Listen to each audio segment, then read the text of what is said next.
तो जैसे कि पिछले एपिसोड में हमने देखा था, जो चैंग फैंग होता है वो एक तरफ देखते हुए बोलता है कि मैं जानता हूँ कि तुम यहीं पर ही छुपे हुए हो, तो तुम्हारे लिए सही यही रहेगा कि तुम चुपचाप सामने आ जाओ। और चैंग फैंग के अब इतना बोलते के साथ ही हम देखते हैं कि वहाँ पर एक पर्सन आ जाता है और वो वहाँ पर आते हुए चैंग फैंग से बोलता है कि मैंने कभी भी ये नहीं सोचा था कि तुम मुझे यहाँ पर सेंस कर लोगे। मानना पड़ेगा, तुम्हारे अंदर थोड़ा टैलेंट तो है, जो कि तुमने मुझे इतनी जल्दी यहाँ पर सेंस कर लिया। और अब हमें पता लगता है कि ये बंदा कोई और नहीं बल्कि ली जियाओ और उसके दोनों चमचे होते हैं। और ली जियाओ के बुरा को महसूस कर जो एल्डर मा होते हैं वो काफ़ी ज़्यादा शौक हो जाते हैं और वो घबराते हुए बोलते हैं कि आखिर ये पर्सन कौन है, क्योंकि इसका जो मर्डर्स हो रहा है वो तो उन टू ब्रदर से भी ज़्यादा पावरफुल है।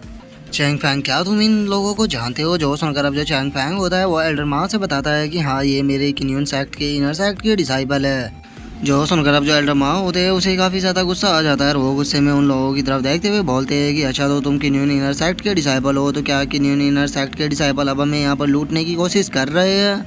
जो सुनकर जो ली जियाओ होता है वो एल्डर मा की तरफ इशारा करते हुए उसे बोलता है कि नहीं, हम तुम्हें यहाँ पर केवल लूटने के लिए नहीं आए, बल्कि हम तुम्हें यहाँ पर सभी लोगों को मारने के लिए आए हैं। और तुम सभी इसीलिए अनलकी हो क्योंकि तुम इस बच्चे को अपने साथ में लेकर यहाँ पर आए हो। और ली जियाओ की इस बात को सुनकर जो एल्डर मा होते हैं वो गुस्से में ली जियाओ की तरफ देखते हुए उससे बोलते हैं कि बच्चे, क्या तुम्हें डर नहीं लगता कि जो अगर फॉर्जिन पवेलियन है, अगर उसे इस बारे में पता लग गया तो वो तुम्हारी हमारी पूरी फैमिली को तबाह कर देगा। जो सुनकर अब जो ली जियाओ होता है वो हंसते हुए एल्डर मा से बोलता है कि मैं जानता हूँ कि जो फॉर्जिन पवेलियन है वो बहुत ही ज़्यादा पावरफुल है और अगर उसे इस बारे में पता लगा तो वो मेरी पूरी फैमिली को तबाह कर देगा। लेकिन उसे तो पता तभी लग पाएगा ना जब तुम में से यहाँ पर कोई आज जिंदा बचेगा। मैं तुम सभी लोगों को आज यहाँ पर खत्म कर दूंगा, जिसके बाद फॉर्जिन पवेलियन को भी पता नहीं लग पाएगा कि तुम्हें यहाँ पर किसने मारा था। और अब ली जियाओ की इस बात को सुनकर जो एल्डर मा होते हैं वो शौक होकर घबराते हुए चैंग फैंग से बोलते हैं कि चैंग फैंग, तुम यहाँ से भागो, हम सभी इसे यहाँ पर रोकने की कोशिश करते हैं क्योंकि ये हम सभी लोगों को यहाँ पर मारने के लिए आया है। और एल्डर मा की इस बात को सुनकर जो चैंग फैंग होता है वो आगे बढ़ते हुए एल्डर मा से बोलता है कि एल्डर मा, आपकी इस काइंडनेस के लिए आपका बहुत बहुत शुक्रिया, लेकिन ये लोग यहाँ पर मेरे लिए आए हैं तो फिर मैं किस तरह यहाँ से भाग सकता हूँ? और इतना बोलकर अब जो चैंग फैंग होता है वो आगे आ जाता है और वो आगे आते हुए ली जियाओ से बोलता है कि ली जियाओ, मैं जानता हूँ कि तुम्हारी इनर सेक्ट के अंदर काफ़ी ज़्यादा हाई रैंक है, क्या मैं सही हूँ? और चैंग फैंग की अब इस बात को सुनकर जो ली जियाओ के दोनों चमचे होते हैं वो हंसते हुए चैंग फैंग से बोलते हैं कि हाँ, तुमने सही कहा ब्रदर, ली जियाओ की जो रैंक है वो ओवरऑल लिस्ट की 78 रैंक है। इससे तुम ब्रदर ली जियाओ की पावर का अंदाजा लगा ही सकते हो। अब मुझे ये मत कहना कि बच्चे तुम ली जियाओ की पावर के बारे में सुनकर अब डरने लगे हो। और उन्हें समझो कि इस बात को सुनकर जो ली जियाओ होता है वो आगे आते हुए चैंग फैंग से बोलता है कि बच्चे, अब काफी ज्यादा देर हो चुकी है रिग्रेट करने के लिए, क्योंकि तुम्हारे कारण जो मेरी स्वॉर्ड थी वो फॉर्जिन पवेलियन के अंदर टूट गई और तुम्हारे कारण मैंने काफी ज्यादा इंसल्ट को भी सहा है। और अब इतना सब बीत जाने के बाद मैं तुम्हें जिंदा तो नहीं जाने देने वाला, आज मैं तुम्हें यहाँ पर मार कर ही रहूंगा। और ली जियाओ की अब इस बात को सुनकर तो जो चैंग फैंग होता है वो अपनी स्वॉर्ड को निकालते हुए ली जियाओ से बोलता है कि तुम गलत समझ रहे हो, मैंने तुम्हारी रैंक को इसलिए नहीं पूछा कि मैं तुमसे डर रहा हूँ, मैंने तुम्हारी रैंक को इसीलिए पूछा क्योंकि मैंने अभी तक ओवरऑल लिस्ट की रैंक के बंदे को नहीं मारा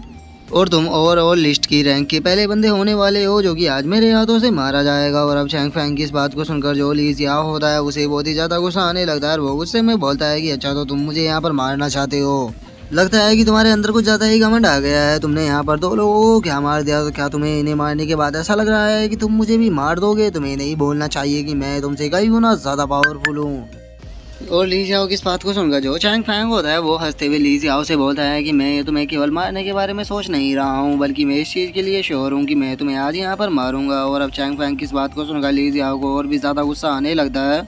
और वो गुस्से में अपने ओरा को निकालते हुए चैंग फैंग से बोलता है कि बच्चे, मैं आज तुम्हें दिखाऊंगा कि एक न्यू कॉमर और एक ओवरऑल लिस्ट के बंदे के अंदर कितना फ़र्क होता है। आज तुम मेरे हाथों से मरने वाले हो और मैं तुम्हें आज यहाँ पर बहुत ही बेरहम मौत दूंगा। और इतना बोलकर अब जो ली जियाओ होता है वो अपनी मार्शल स्पिरिट को निकाल लेता है जो कि एक लेपर्ड की होती है। और अब ली जियाओ की मार्शल स्पिरिट को देखकर जो चैंग फैंग होता है वो भी अपनी स्वॉर्ड को निकालते हुए बोलता है, अच्छा, तो तुम्हारे पास में लेपर्ड मार्शल स्पीड है, इसका मतलब तुम्हारी जो स्पीड है वो काफ़ी ज़्यादा तेज़ होगी। तो चलो देखते हैं कि तुम्हारी स्पीड ज़्यादा तेज़ है या फिर मेरी स्वॉर्ड की। और चैंग फैंग की इस बात को सुनकर जो ली जियाओ होता है वो हंसते हुए चैंग फैंग से बोलता है कि बच्चे, मैं जानता हूँ कि तुम काफ़ी ज़्यादा घमंडी हो, चलो तो इसीलिए मैं तुम्हें एक ऑफर देता हूँ, अगर तुमने यहाँ पर आज मुझे छू भी दिया तो मैं अपनी हार को मान लूँगा। और अब इतना बोलकर जो ली जियाओ होता है वो वहाँ पर अपने कई सारे क्लोन को बना लेता है। और अब ली जियाओ के इतने क्लोन को देखकर जो उसके चमचे होते हैं वो हंसते हुए बोलते हैं कि लगता है कि बॉस ने दोबारा से लेवल अप कर लिया है, क्योंकि वे अब अपने 5 क्लोन बना पा रहे हैं, जिस कारण अब इनकी पावर और भी ज़्यादा बढ़ जाएगी। बच्चे, तुम्हारी स्वॉर्ड कितनी भी ज़्यादा तेज क्यों ना हो, लेकिन मुझे नहीं लगता कि तुम बॉस के शैडो को टच भी कर पाओगे। और ली जियाओ के चमचों की इस बात को सुनकर जो चैंग फैंग होता है वो मुस्कुराते हुए बोलता है कि अच्छा तो तुम्हें ऐसा लगता है तो चलो फिर देखते हैं। और इतना बोलकर जो चैंग फैंग होता है वो विंड थंडर स्लैश अटैक को कर देता है। और चैंग फैंग के अब ऐसे अटैक को देखकर जो ली जियाओ के दोनों चमचे होते हैं वे भी बहुत ही ज्यादा शौक हो जाते हैं। और हम देखते हैं कि जो चैंग फैंग होता है उसने अटैक से जो ली जियाओ के जितने भी क्लोन होते हैं उन सभी को खत्म कर दिया होता है। और उसी के साथ में जो ली जियाओ होता है उसकी भी बॉडी को दो भागों में काट दिया होता है। जो देखकर जो ली जियाओ होता है वो शौक होते हुए बोलता है कि नहीं ऐसा नहीं हो सकता कि इसकी स्पीड मुझसे ज़्यादा कैसी हो सकती है। और इतना बोलते बोलते हम देखते हैं कि जो ली जियाओ होता है वो जमीन पर गिरकर मारा जाता है। और अब ली जियाओ की डेड बॉडी को देखकर जो चैंग फैंग होता है वो ली जियाओ से बोलता है कि क्या हुआ अगर तुम तेज हो तो, लेकिन तुम मेरी शॉट से ज़्यादा तेज नहीं हो सकते। और ली जियाओ को अब मरता हुआ देखकर जो उसके दोनों चमचे होते हैं वो वहाँ से भागने लगते हैं। और वो वहाँ से भागते हुए बोलते हैं कि ली जियाओ मारा गया, हम दोनों के लिए सही यही रहेगा कि हम टाइम रहते हुए यहाँ से निकल जाए। और इतना बोलकर वे वहाँ से भाग ही रहे होते हैं, लेकिन तभी जो एल्डर माँ होते हैं वो उनकी तरफ देखते हुए बोलते हैं कि अच्छा तो तुम्हें लगता है कि तुम यहाँ से भाग सकते हो। और इतना बोलकर जो एल्डर माँ होते हैं वो उन दोनों के ऊपर अटैक करने के लिए आ जाते हैं और वो एक ही अटैक में उन दोनों को खत्म कर देते हैं। और उन लोगों के खत्म हो जाने के बाद जो एल्डर माँ के साथी होते हैं वो शौक होते हुए बोलते हैं कि मैंने सुना था कि जो यूनियन सेक्ट की ओवरऑल लिस्ट है उसके जो टॉप 100 में आते हैं उन सभी की पावर काफ़ी ज़्यादा होती है और उन सभी को किन्यून सेक्ट के सबसे टॉप डिसाइपल माना जाता है। लेकिन मुझे यकीन नहीं होता कि चैंग फैंग ने उनमें से एक डिसाइपल को यहाँ पर मार दिया है। हम तो उस बंदे की स्पीड को भी नहीं देख पाए थे, लेकिन वहीं अगर चैंग फैंग की बात करें तो इसने तो उस बंदे को ख़त्म कर दिया। सच में मानना पड़ेगा चैंग फैंग बहुत ही ज़्यादा अमेजिंग है। और उन लोगों को इतना बोलती है अब हमारा जो व्यू होता है वो एल्डर माँ के ऊपर आ जाता है, जो कि चैंग फैंग का शुक्रिया अदा करते हुए उसे बोलता है कि चैंग फैंग तुम्हारा बहुत बहुत शुक्रिया, अगर तुम नहीं होते तो आज हम यहाँ पर जिंदा नहीं बच पाते। और अब एल्डर माँ की इस बात को सुनकर जो चैंग फैंग होता है वो एल्डर माँ से बोलता है कि एल्डर माँ आपको शुक्रिया अदा करने की कोई भी ज़रूरत नहीं है, क्योंकि वे लोग यहाँ पर मेरे कारण ही आए थे और मेरे कारण ही आप लोगों की लाइफ भी खतरे में आई थी, तो इसीलिए आप लोगों को इस तरह से शुक्रिया नहीं बोलना चाहिए।